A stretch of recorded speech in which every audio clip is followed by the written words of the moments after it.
क्या जम्मू कश्मीर की Muslim majority districts में मेंस्ट्रुअल हाइजीन एक प्रायोरिटी है?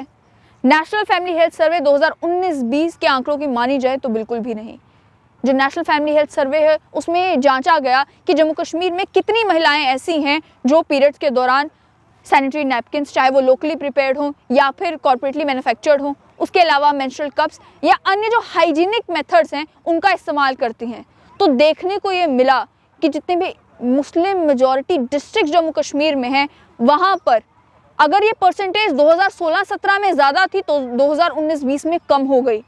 अगर हम इस पूरे फिगर यानी कि 73.4% जो बताई गई है पूरे जम्मू कश्मीर की, इसकी 73.4% महिलाएं जो हैं वो पीरियड्स के दौरान सैनिटरी नैपकिन्स का और अन्य हाइजीनिक मेथड्स का इस्तेमाल करती हैं। इसमें से अगर जम्मू, सांबा, कठुआ को निकाल दिया जाए तो ये परसेंटेज डगमगा जाएगी।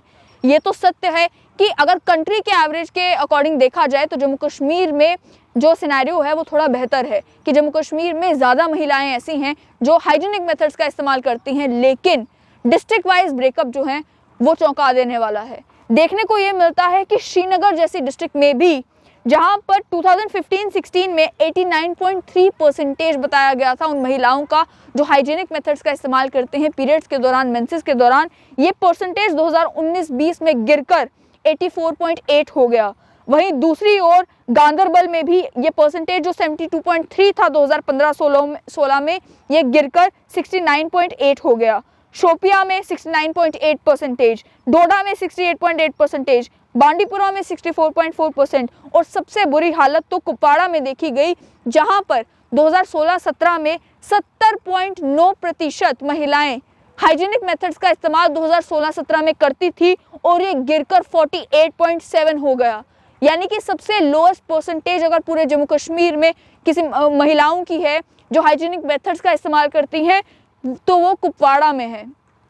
इन जिन इलाकों का मैंने नाम लिया, चाहे वो कुपवाड़ा हो, चाहे वो राजौरी हो, रियासी हो, बारामूला हो, यहाँ पर आपको डेमोग्राफी के हिसाब से देखने को मिलेगा कि यहाँ पर मुस्लिम्स की आबादी जो है वो ज़्यादा है।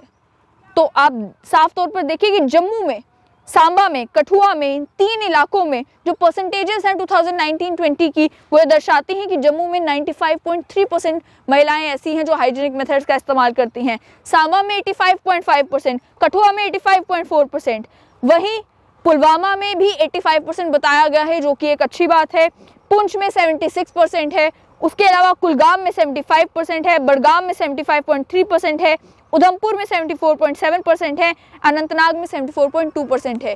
एक चीज़ तो समझ में आती है कि क्योंकि Jammu Kashmir Muslim majority union territory है इसलिए वहाँ यहाँ पर मुस्लिम मेजॉरिटी जो डिस्ट्रिक्ट्स हैं वो ज़्यादा होंगी, लेकिन ये जो परसेंटेजेस दर्शाती हैं कि जम्मू, सांबा, कठुआ में परसेंटेज जो है वो 90s के करीब है, 85 के करीब है, और वहीं कुपवाड़ा, राजौरी, रामबन ऐसे इलाकों में ये परसेंटेज 48, 53, 58 है।